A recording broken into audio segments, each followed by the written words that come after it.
I also feel that perfectionism creates this very deep loneliness, wanting to be perfect, wanting to be the best version of yourself all the time.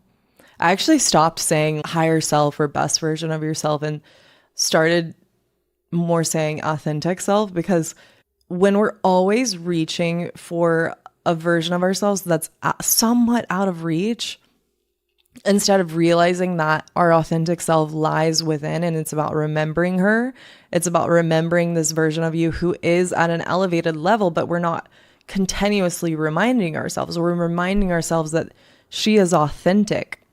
But when you are continuously reaching for this best version of yourself, this very perfect view of what you're creating, it's like you have to wear a mask 24/7.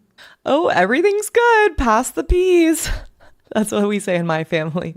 We're like, oh yeah, we're just ignoring that problem right now. Pass the peas, as if you're at a dinner table and you're like eating peas. You know the vibe.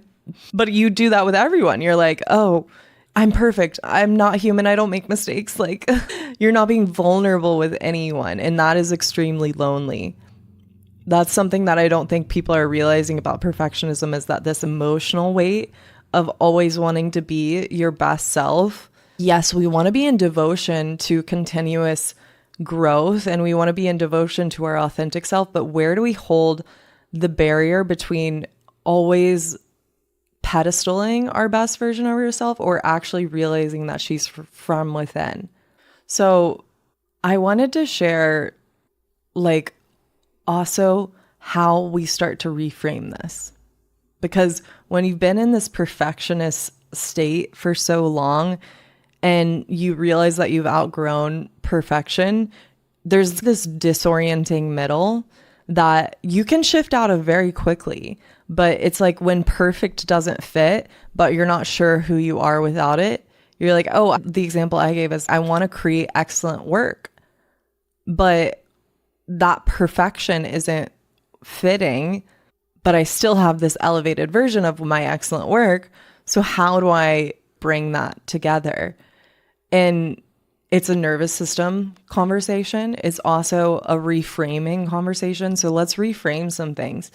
Whenever you're feeling like you need to perform, tap into power, tap into this personal presence, this deep belonging.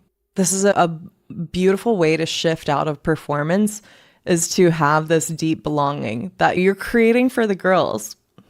You're literally creating for the girls. No one's going to like harm on your name. And if they do, then they're not for you. You belong to yourself. You belong to the community that is aligned for you.